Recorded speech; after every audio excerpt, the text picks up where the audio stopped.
அனைவருக்கும் வணக்கம். என்னுடைய பெயர் கவிதா. எனக்கு 24 வயது ஆகிறது. நான் கல்லூரி படித்து முடித்துவிட்டு வீட்டில் இருந்தேன்.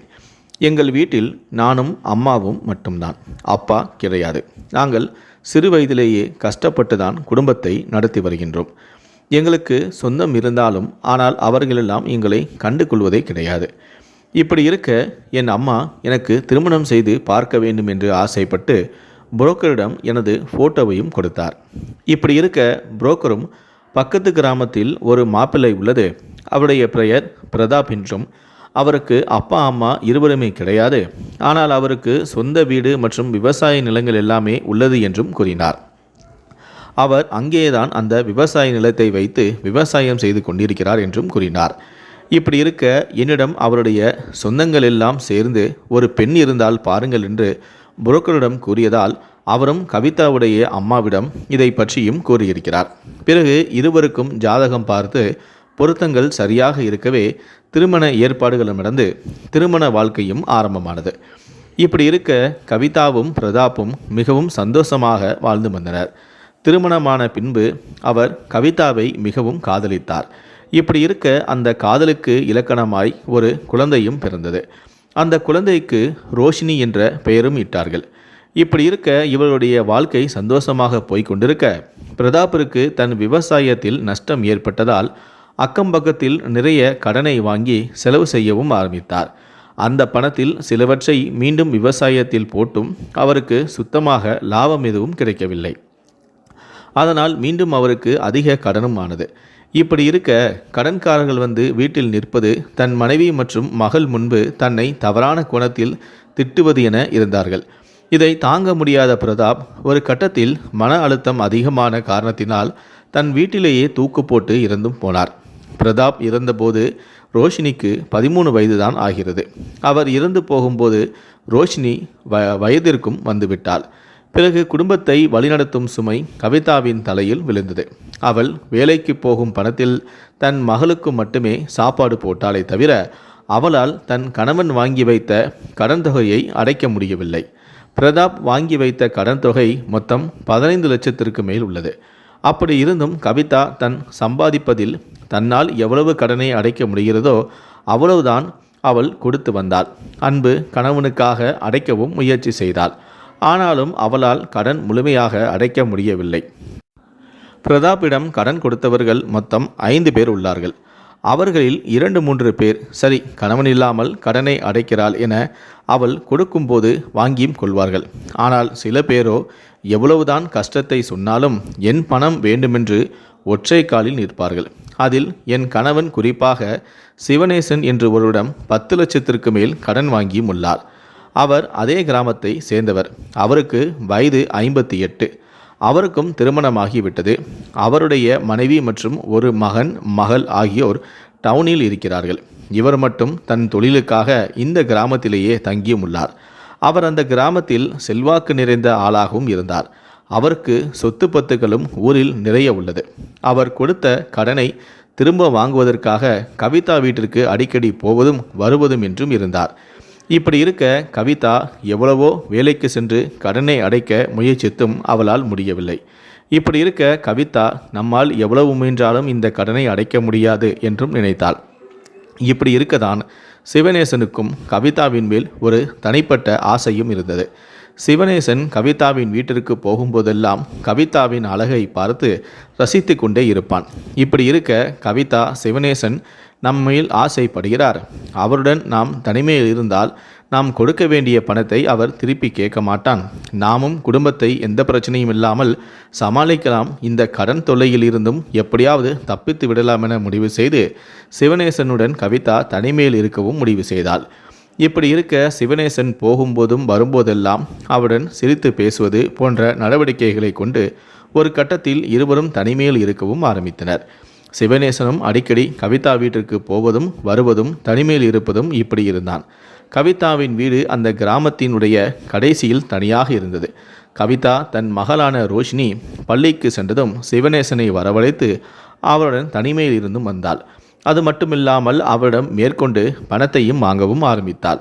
சிவனேசனும் கவிதாவின் அழகில் மயங்கி அவள் கேட்கும் போதெல்லாம் பணத்தை கொடுத்து கொண்டே இருந்தான். இப்படியே நாட்கள் போக ஒரு நாள் மாலை நேரத்தில் ரோஷினி பள்ளியை முடித்துவிட்டு வீட்டிற்கு வந்தாள். அப்படி இருக்கும் பொழுது வீடு உள்பக்கமாக தாப்பால் போட்டு இருந்தது. ரோஷினியும் வீட்டிற்கு வெளியே நின்று தன்னுடைய அம்மாவை எவ்வளவோ கூப்பிட்டும் பார்த்தாள். வீட்டின் கதவையும் தட்டி பார்த்தாள். ஆனால் கவிதாவிடமிருந்து எந்த ஒரு பதிலும் இல்லை. வீட்டின் பின்புறத்தில் ஒரு ஜன்னல் இருந்தது. அதன் வழியாக அம்மா வீட்டிலுள் இருக்கிறாரா என்று பார்க்க ரோஷினி அங்கே சென்றாள். அப்படி பார்த்தபோதுதான் சிவனேசனும் கவிதாவும் ஒன்றாக கட்டிலில் தனிமையில் இருந்தனர். அதை பார்த்த ரோஷினி அதிர்ச்சியானாள். சிவனேசனும் கவிதாவும் தனிமையில் இருந்ததை பார்த்த ரோஷினிக்கு தன் மனதில் ஒரு சலனம் ஏற்பட்டது. அதை வெகு நேரம் பார்த்த பின்பு எதுவுமே தெரியாதது போல மீண்டும் தன் வீட்டின் முன் வந்து கதவையும் தட்டினாள். அப்பொழுது எதுவும் தெரியாதது போல சிவனேசனும் கவிதாவும் வீட்டின் கதவை திறந்து ரோஷினியிடம் பேசினார்கள். ரோஷினியும் எதுவுமே தெரியாதது போல இருந்தும் விட்டாள். இப்படி இருக்க இரவு தூங்கும் பொழுது ரோஷினிக்கு தூக்கமே வரவில்லை. தன் அம்மாவும் சிவனேசனும் தனிமையில் இருந்த அந்த காட்சிதான் அவளுக்கு வந்து வந்து போனது. அதே போல மறுநாள் காலையில் எப்பொழுதும் போல பள்ளிக்கு போன போதும் நேற்று பார்த்த அந்த காட்சி மட்டும்தான் அவள் கண்முன் வந்தும் போனது. இதை நினைத்து கொண்டே இருக்க அவள் மனதிலும் தவறான எண்ணம் தோன்ற ஆரம்பித்தது. அடுத்த நாள் மாலை மீண்டும் பள்ளி விட்டு ரோஷினி வீட்டிற்கு சென்றாள். அப்பொழுது சிவனேசன் அங்கு வந்து ரோஷினிக்கு சாப்பிடுவதற்கு தேவையான அனைத்தையுமே வாங்கி வந்தும் கொடுத்தான். சிவனேசன் கவிதா வீட்டில் அமர்ந்து டிவியை பார்த்து கொண்டும் இருந்தான். அப்பொழுது ரோஷினி அவனையே உற்று பார்த்து கொண்டும் இருந்தார். இப்படி இருக்க அன்று இரவு ரோஷினிக்கு கவிதா சாப்பாடை கொடுத்து தூங்கச் சொன்னாள். ரோஷினியும் சாப்பிட்டுவிட்டு தான் அறைக்கும் சென்றாள். பிறகு கவிதாவும் சிவனேசனும் சேர்ந்து ஒன்றாக உறவு வைக்கவும் ஆரம்பித்தார்கள். இதை தூங்குவது போல பார்த்து கொண்டிருந்த ரோஷினிக்கு இவர்கள் செய்வது அனைத்துமே தெரிந்தும் போனது. ரோஷினி அவர்கள் ஒன்றாக இருப்பதை மீண்டும் மீண்டும் பார்க்க வேண்டும் என முடிவும் செய்தாள். ரோஷினி அந்த வீட்டின் கதவை திறந்து மீண்டும் அதே ஜன்னலுக்கு சென்று தன் அம்மாவும் சிவனேசனும் தனிமையில் இருப்பதை பார்த்து ரசித்து கொண்டும் இருந்தாள். இப்படி இருக்க தொடர்ந்து தன் அம்மாவும் சிவனேசனும் உறவு வைப்பதை ரோஷினி இப்படியே பார்த்து கொண்டே இருந்தாள். நாட்கள் போக போக ரோஷினி சிவனேசன் தன் வீட்டிற்கு வரும்போதெல்லாம் அவனையே பார்த்து சிரிப்பது, அவனுடன் பேசுவது என இருந்தாள். ரோஷினிக்கும் சிவனேசனுடன் தனிமையில் இருக்க வேண்டும் என ஆசையும் வந்தது. தன் சின்ன வயதில் தன் அம்மாவும் சிவனேசனும் இப்படி இருந்ததை பார்த்து அவளுக்கும் ஆசை வந்தது. அது ஒரு புதுவிதமான உணர்ச்சிகளை அவளுக்கும் தந்தது. அந்த உணர்ச்சிகளுக்கு ரோஷினி அடிமையும் ஆனாள். இப்படி ரோஷினி சிவனேசனுடன் சிரித்து சிரித்து பேச, ஆனாலும் அவன் இவள் சின்ன பொண்ணு என்பதால் அவளை கண்டுகொள்ளவும் இல்லை. தான் உறவை கவிதாவுடன் மட்டுமே வைத்திருந்தான். இப்படி இருக்க ஒரு நாள் கவிதாவும் சிவனேசனும் ஒன்றாக உறவு வைக்கும் பொழுது வழக்கம் போல ரோஷினி அதை பார்த்து கொண்டிருக்க, அவள் பார்த்து கொண்டிருப்பதை சிவனேசன் பார்த்து விட்டான். அதை பார்த்து அவனுக்கு அதிர்ச்சியானது. ஆனாலும் அவன் கண்டுகொள்ளாமல் இருப்பது போல கவிதாவுடன் தனிமையிலும் இருந்தான். சிவனேசன் ரோஷினி அப்படி பார்த்தவுடன் ஒருவேளை ரோஷினிக்கும் நம்மேல் ஆசை உள்ளதோ, அதனால்தான் இப்படி ஒளிந்து நம்மை பார்த்தாலோ என நினைத்து கொண்டும் இருந்தான். இப்படி இருக்க ரோஷினியுடனும் உறவு வைத்து கொள்ள வேண்டும் என்று சிவனேசனும் நினைக்க ஆரம்பித்தான். இப்படி இருக்க ரோஷினிக்கு விடுமுறை தினமன்று கவிதாவின் வீட்டிற்கு சிவனேசன் சென்று கவிதாவிற்கு பணம் கொடுத்து, நீ உனக்கு தேவையான துணிகளை வாங்கிக்கொள் என்றும் கூறினார். அப்பொழுது கவிதா தன் மகளான ரோஷினியை அழைக்க, அவள் எனக்கு வேலை இருக்கு, நீங்கள் போயிட்டு வாங்க என்று போகாமல் வீட்டிலேயே இருந்தாள். சரி என்று கவிதாவும் கிளம்பியும் விட்டாள். இப்படி இருக்க சிவனேசன் ரோஷினியின் பக்கத்தில் அமர்ந்து அவளை தொடவும் ஆரம்பித்தான். ஆனால் ரோஷினியோ அவனை எதிர்த்து எதுவும் சொல்லவில்லை. அமைதியாக அப்படியே இருந்தாள். அவள் சின்ன பொண்ணு என்பதால் நல்லது எது கெட்டது எது என்று கூட அவளுக்கு தெரியாது. ஆனால் இதுபோல தாமும் இருக்க வேண்டும் என அவள் மனதில் இருந்தது. சிவனேசனும் கை வைத்ததற்கு எதுவும் சொல்லாமல் இருந்த ரோஷினியுடன் உறவு வைக்கவும் ஆரம்பித்தான். பிறகு ரோஷினியும் அவனுக்கு பலியானாள். இப்படி கவிதா வீட்டில் இல்லாத சமயம் பார்த்து அடிக்கடி ரோஷினியிடமும் உறவு வைக்க ஆரம்பித்தான். இப்படியே நாட்கள் போக ரோஷினிக்கு படிப்பில் உள்ள எண்ணம் குறைய ஆரம்பித்தது. அடிக்கடி பள்ளிக்கு செல்லாமல் வீட்டிலேயே இருந்தாள். இதை யோசித்து பார்த்த கவிதா, நம்முடைய பெண் முன்பு போல பள்ளிக்கு செல்வதில்லை, மதிப்பெண்கள் எல்லாம் குறைந்தது, அவள் படிப்பில் ஆர்வம் செலுத்தாமல் என்ன செய்கிறாள் என்று கண்காணிக்கவும் ஆரம்பித்தாள். ஆனாலும் தன் மகளுக்கு என்ன ஆச்சு என்று கவிதாவால் கண்டுபிடிக்க முடியவில்லை. இப்படி 3 மாதங்கள் போக சிவனேசன் கவிதாவுடனும் உறவு வைத்தான். கவிதா இல்லாத நேரம் பார்த்து ரோஷினியிடமும் உறவு வைத்தான்.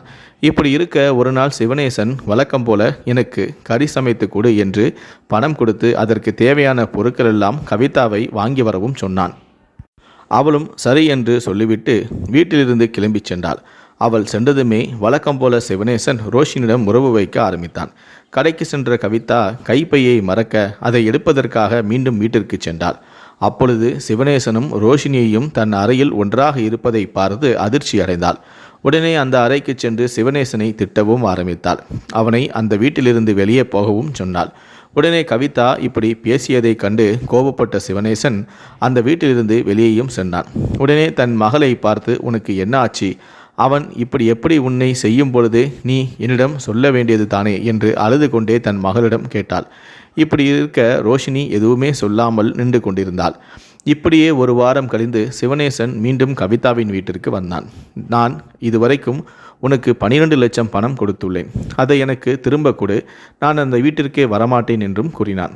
ஆனால் என்னிடம் பணம் கிடையாது என்று கவிதா கூற, சிவனேசன், எனக்கு உன் மகளை பிடிச்சிருக்கு, நான் உன் மகளுடன் தனிமையில் இருக்க ஆசைப்படுகிறேன், நீ எனக்கு இடைஞ்சலாக வரக்கூடாது, அதுக்கு உனக்கு சம்மதம்னா நான் இந்த பணத்தை திருப்ப கேட்க மாட்டேன், நான் இந்த வீட்டிற்கு எப்பவும் போல வருவதும் போவதும் என இருப்பேன், அப்படி இல்லை என்றால் நான் கொடுத்த பணத்தை எல்லாம் நீ நாளைக்கே எனக்கு கொடுக்க வேண்டும் என்றும் அவளை மிரட்டினான். என்ன செய்வது என்றே தெரியாமல் முழித்து கொண்டிருக்க இப்படியே ஒரு வாரம் போக தன் மகளை அவனிடம் ஒப்படைக்க கவிதா ஒரு மோசமான ஒரு முடிவையும் எடுத்தாள். மீண்டும் சிவனேசன் வர கவிதா அவனிடம் எவ்வளவோ சொல்லி பார்த்தாள். என்னை நீ எவ்வளவு முறை வேண்டுமானாலும் பயன்படுத்திக்கொள், ஆனால் என் மகளை மட்டும் விட்டுவிடு என்று, என்னை அனுபவித்து உன் கடனை கழித்துக்கொள் என்று எவ்வளவோ சொல்லியும் பார்த்தாள். ஆனால் சிவனேசனோ அதை கேட்காமல் கவிதா இருக்கும்போதே அவள் மகளான ரோஷினி அறைக்குள் சென்றான். பிறகு அவளுடன் உறவு வைக்கவும் ஆரம்பித்தான்.